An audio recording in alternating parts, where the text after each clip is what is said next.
Hey everybody, and welcome to this episode of Mixed Martial Analysis. And today we're going to be reviewing the fight card that went down last night, which was headlined by Tyron Woodley and Gilbert Burns.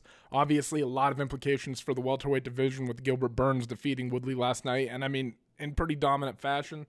A lot of stuff went down last night. A lot of interesting fight results last night. So we're going to get through those. We'll look at the main card in a little more detail, but I want to just quickly read off the winners from the prelims, or the results.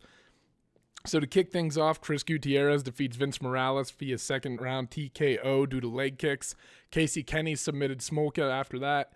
Brandon Royval submitted Tim Elliott via arm triangle, which was kind of surprising because Tim Elliott's got a pretty nasty ground game. So that gives you some insight into how impressive that is, right? Jamal Hill defeats Klidson Abreu via KO in round one. Daniel Rodriguez beat Gabe Green via unanimous decision, and that's one where Gabe Green came in on short notice. Daniel Rodriguez I think might have got two short notice opponents because he was supposed to fight Kevin Holland. Holland dropped out. Gabe Green steps in, and Daniel Rodriguez picks up a win. He was originally supposed to be fighting Holland on the main card too, so he got bumped down to the prelims. But good win for him. Caitlin Chukagian defeats Antonina Shevchenko. And then we move on to the main card, right? And these are the ones that I gave predictions for, so these are the ones we'll focus on a little bit more, right? But Mackenzie Dern versus Hannah Cifers. When this fight first kicked off, I was like, holy fuck, man. Hannah Cifers is looking good. Her boxing was looking good. She had a lot of good footwork going. And then when they would engage in the clinch, she seemed to be the stronger fighter. She seemed to have more of an advantage in the strength department there, and she was just able to she kept framing off of Mackenzie's face and just kept throwing shots at her. And, eventually she defends some takedowns well, and eventually Mackenzie goes for a hip toss, which she hits, but then Hannah Cifers is able to roll back over on top and ends up in a position where, I mean, anytime that you go to the ground with a jiu-jitsu person, especially someone who is like very well versed in it, like Mackenzie Dern, it's not safe anywhere, even if you're on top. Like open guard's not safe, closed guard's not safe. Anywhere that you're going to go with Mackenzie Dern isn't really safe. And I think that Hannah kind of failed to realize the danger until a little bit too late. And once Mackenzie was able to get a hold of her, and I mean, once she went under the leg, it was over from there. I mean, she had everything secured and was able to secure a knee bar in the first leg submission in women's UFC history. I don't think MMA, but I think women's UFC history.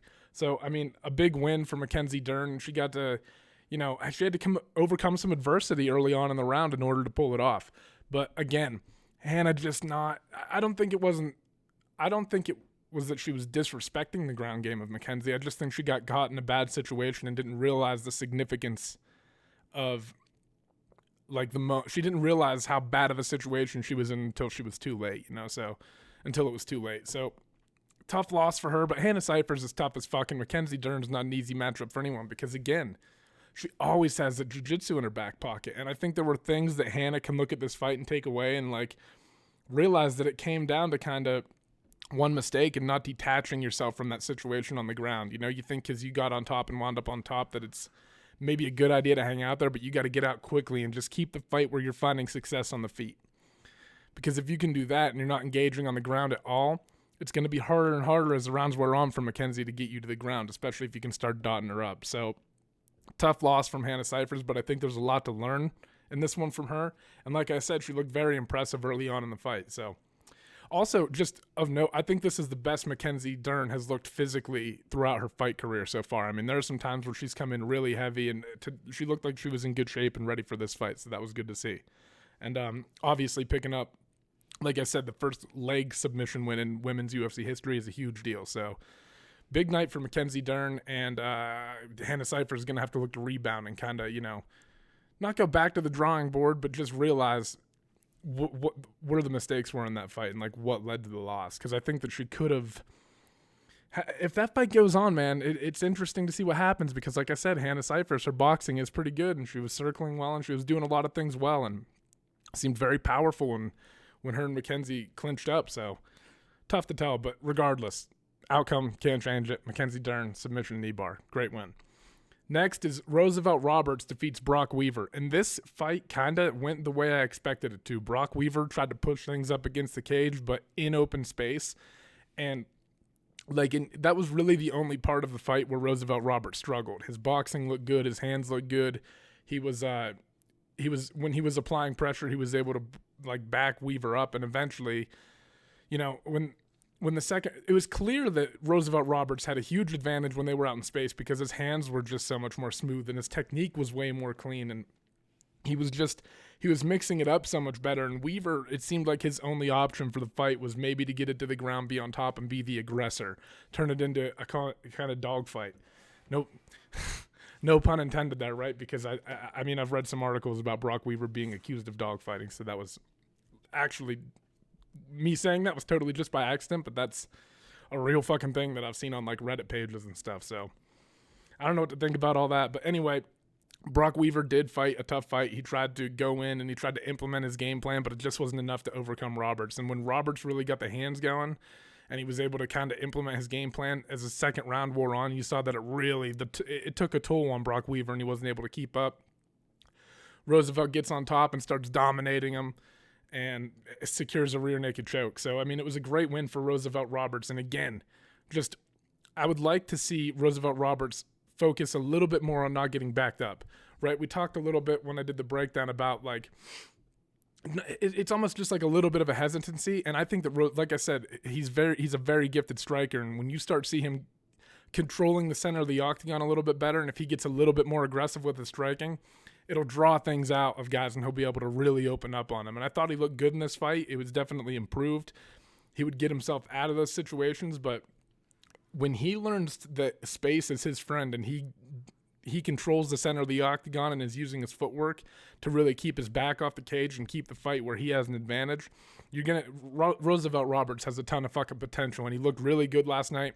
Still some little things to shore up and work on, but I thought he looked, like one of the more promising contenders in the weight class. So it's good to see him go out, pick up the win. Like I said, he looked very technically sound, and he was a little bit better than Weaver everywhere. Weaver was really only able to find success pushing things up against the cage, whereas Roberts was a little bit more successful in every department. Next, we had a crazy fight, and these guys got bumped up to the main card after Holland and Daniel Rodriguez got yanked off it, and it was a fight between Billy Quarantillo and Spike Carlisle. And, Alpha Ginger, one of the more recognizable, prospects, you could say. And he's a very unique character and he's fucking jacked too. And he comes out and opens the fight up with a flying front kick to the face. They end up going to the ground and he's on fire early. I mean, he's coming out of the gate swinging. Definitely wins the first round, looking good on the ground, landing strikes, keeping things aggressive. But you could see that pace, man, you can only keep it up for so long, and if you don't get the guy out of there, you're going to have to suffer the consequences of that later on in the fight. And as things started to wear into the second round, you saw that some of the energy started sapping out of Spike Carlisle, and Billy Quarantillo was really able to get in there and start implementing his game plan and picked up a win. First round belonged to Carlisle. Second round, I think he did well. It was more competitive, but Quarantillo was able to just go in there and turn the tide of the fight, and then the third round he was able to really take over. And so it was a good win for Billy Quarantillo. And Spike Carlisle, don't get me wrong, it's never good to lose, but I don't think this is going to be the most damaging loss of his career. I think he just has to realize that, when that blitz doesn't work early on, I've got to have more in the tank. I've got to be a little bit more prepared. And when I can't get guys out of there, am I going to be able to go a whole 15-minute fight and remain technical and keep my gas tank, keep it full? You know what I mean? You want to drain it at the end of the fight, not within the first 5 minutes. You don't want to be running on empty and when you still got 10 minutes left to fight. So he's got to learn to manage that a little bit better. But whenever you talk about guys like Spike Carlisle, I feel like the most difficult part about them for fighters like that is always going to be finding the balance. How do you strike the balance between applying calculated pressure and being aggressive and, taking advantage of those openings when they're there and you see him, because that's who he is as a fighter. He's exciting. He's aggressive. He likes to go out and get shit done, right? But you have to find a way as a coach or his training partners or whatever, the gym that he's at has to find a way to kind of tone that down just a little bit. You want to keep the good pieces intact, but you don't want him getting into trouble and draining himself to the point where, like I said, he's not able to fight a full 15 minutes. So I don't think that's the last we're going to see of Spike Carlisle. I think he's got a good personality. I think he's got a good attitude, and I think he's a well-rounded martial artist. And again, I would like to see what that fight looks like over 3 rounds if he doesn't completely burn himself out after the first round and expend all that energy. I think it's a more competitive fight. So I still think Spike Carlisle has a lot of room to improve. And for Billy Quarantilla, this was an excellent win, and he got to put on display that, he's not a guy to be trifled with, man. Got to take him fucking seriously. All right, next was probably the most questionable fight of the night between Augusto Sakai and Blagoy Ivanov. Augusto picks up a split decision win, and I thought that Ivanov won the first round. I thought every round was close and pretty competitive, but I felt that Ivanov was closing the distance more, asserting himself, pushing forward, landing the better strikes, and Augusto was finding mild success here and there, right? Not that he wasn't like hurting Ivanov when he was landing or anything. Like, he was doing good work, but I just thought that Ivanov outworked him a little bit. Second round, I thought it belonged to Augusto Sakai. I thought that his strikes were a little bit more cleaner in that round. He started really working the leg kick, and it started wearing on Ivanov a little bit. Ivanov's pressure backed off, and it seemed like the tides turned a little bit in that round. Now you get into the third round, and it's a super close. You're talking about a close fight now. Most likely 1-1, probably 2 10-9 rounds apiece, right? One for each guy. And you've got a really close third round in which I think that Augusto Sakai barely won the third round. But when you consider that fence grab, that was pretty atrocious, man. And Ivanov is, a pretty talented grappler. So when he gets that fight to the ground, and a point should have been taken away for that. I mean, it was blatant, and it definitely impacted the outcome of the fight. Because it looked like Ivanov was going to complete the takedown. And if you can sit on top of a guy for an entire round, especially I think there were like 2 or 3 minutes left, you're most likely going to secure the round. So Augusto Sakai got away with one for sure. But what I want to focus on some of the positives from his game. His boxing looked really good. He looked really patient. He was working leg kicks in well. He was working in kicks to the body.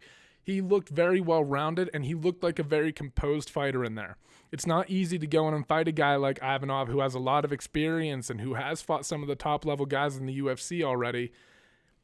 It's not easy to go in there and fight a guy like that and fight patiently. Like, a lot of guys want to get him out. And when you see a lot of young guys fighting a lot of veterans, the veterans know that. They know that the young guys are a little bit excitable, and that if they can just kind of weather the storm and slow the fight down to their pace, they're able to control it and implement their game plan a little bit more. You see a lot of old savvy, especially in the heavyweight division. It happens all the time. They slow the fight down and try to bring it down to their speed.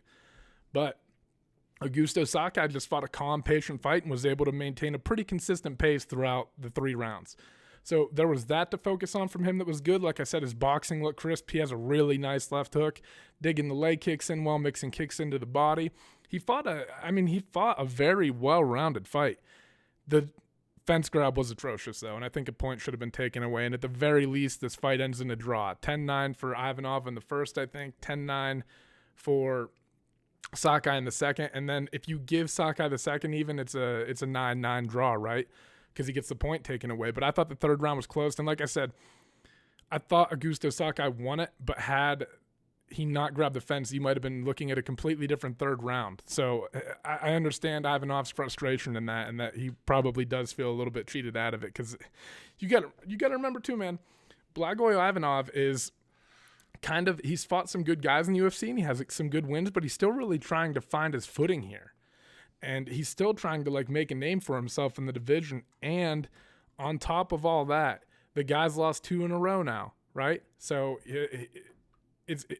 he's definitely in a little bit more dangerous territory. It's not like he's a huge name, right, either at heavyweight. He's fought some big guys, but again, he's not like a Junior Dos Santos or a Cain Velasquez. He's not that, I know Cain's a little bit more relevant now, right, but you know what I mean. He doesn't have that star power, so he's in a little bit more jeopardy than a guy like Arlovsky, who has a lot of losses on his record, and Overeem. Overeem's looked great too, by the way, of late.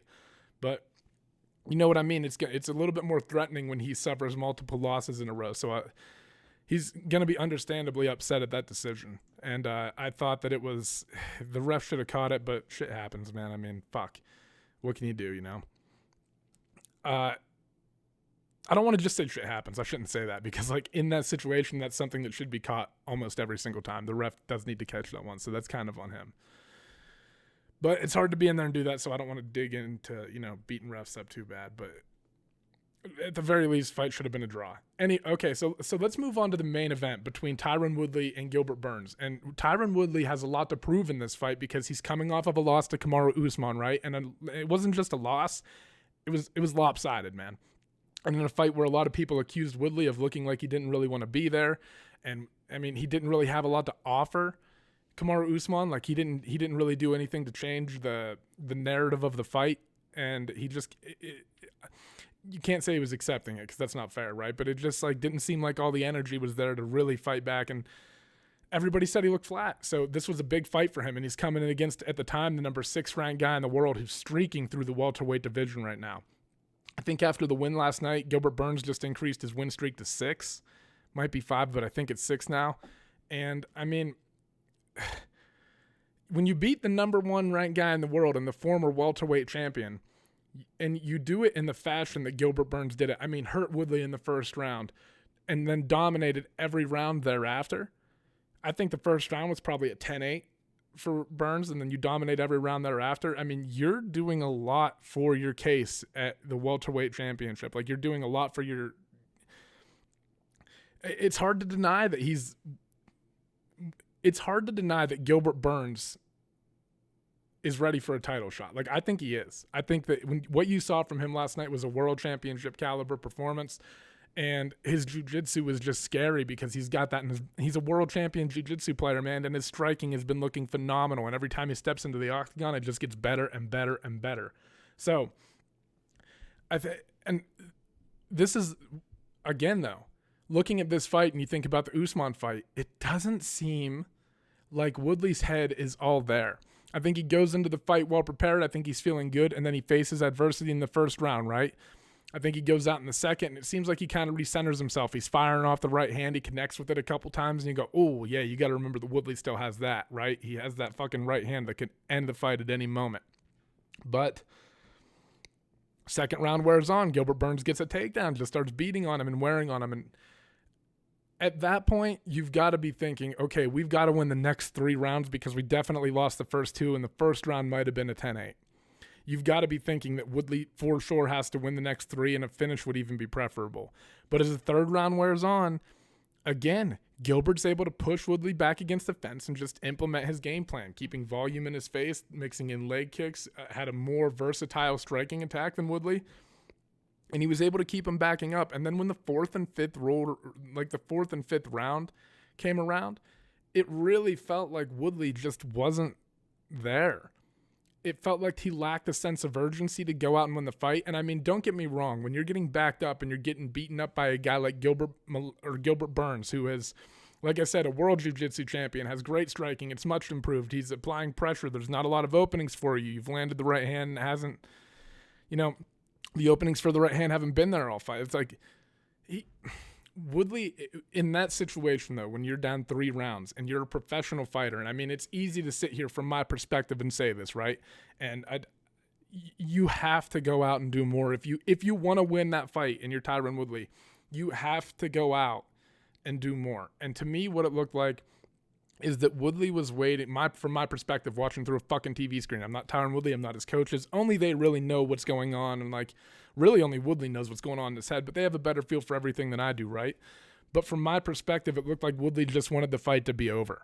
Like, he just kind of wanted it to end and, almost I don't want to say accept the defeat, but it didn't seem like he was overly excited about taking big risks and engaging and picking up a win, or he would have done it, right? There was hesitancy there. And you got to keep in mind with Tyron Woodley that he's nearly 40 years old. I mean, he's been in the UFC for a while.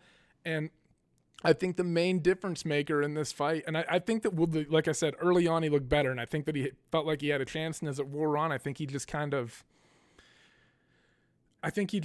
felt like he wasn't able to find any success, and he seemed confused, he seemed hesitant, and I mean, granted, that could all be due to Gilbert Burns just coming in and having an excellent game plan and not stopping the pressure, right? But I really think that what you saw was a guy in Gilbert Burns who was hungry, who wanted it really fucking bad, who went in, who kept the pressure on, who had that mentality just like Usman did when he challenged Woodley for the title.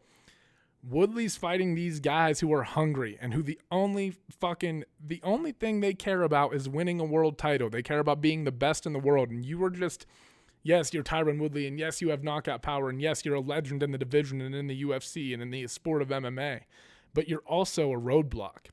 And they're looking at you that way.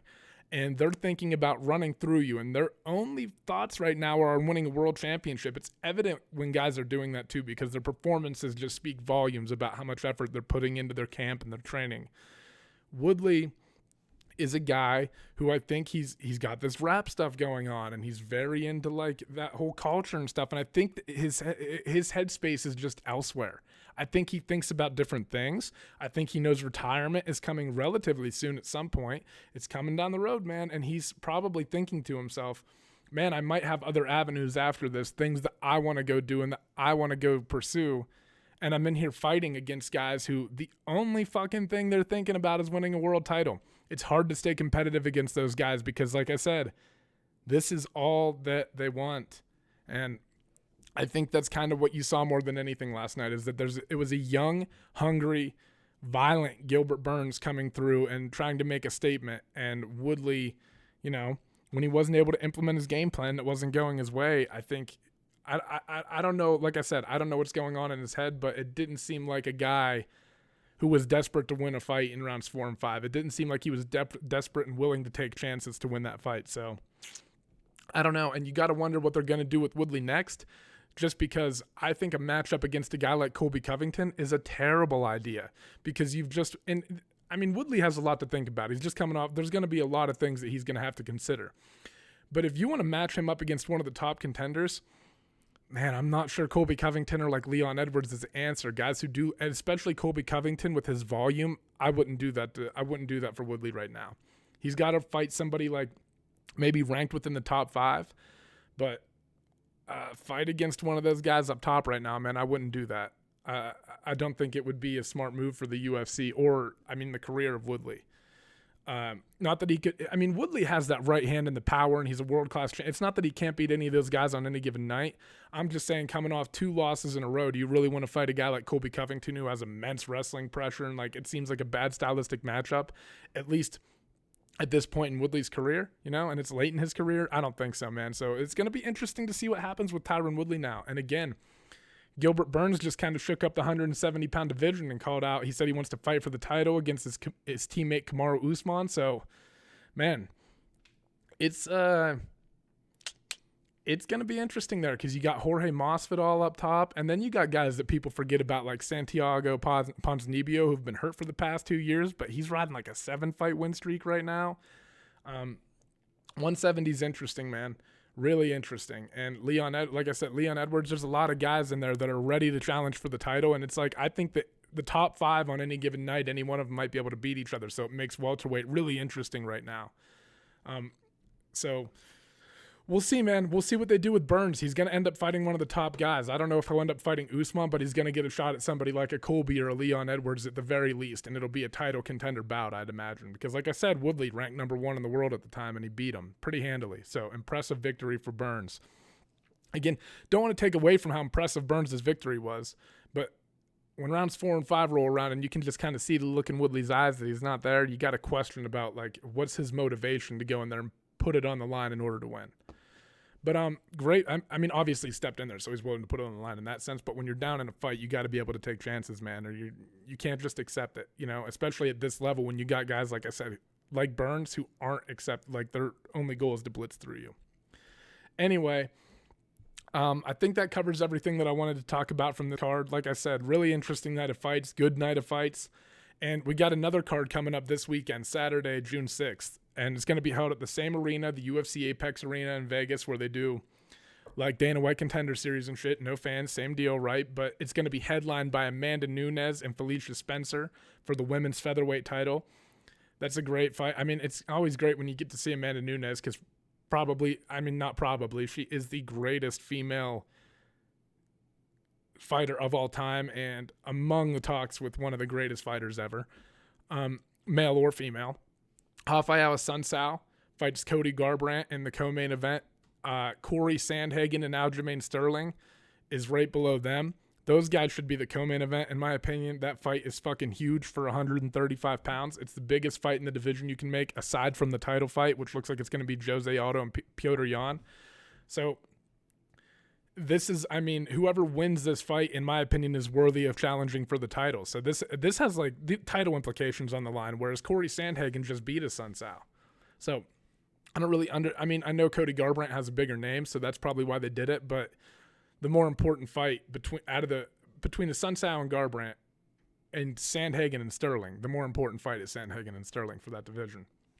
Neil Magny fighting Anthony Rocco Martin, and then Sean O'Malley's going to kick the main card off in a fight against Eddie Wineland, a longtime vet, so you're going to get to see this young surging prospect who everybody's excited about fight a guy who has legit experience, and it's going to be a real challenge and the toughest fight of Sean O'Malley's career to date.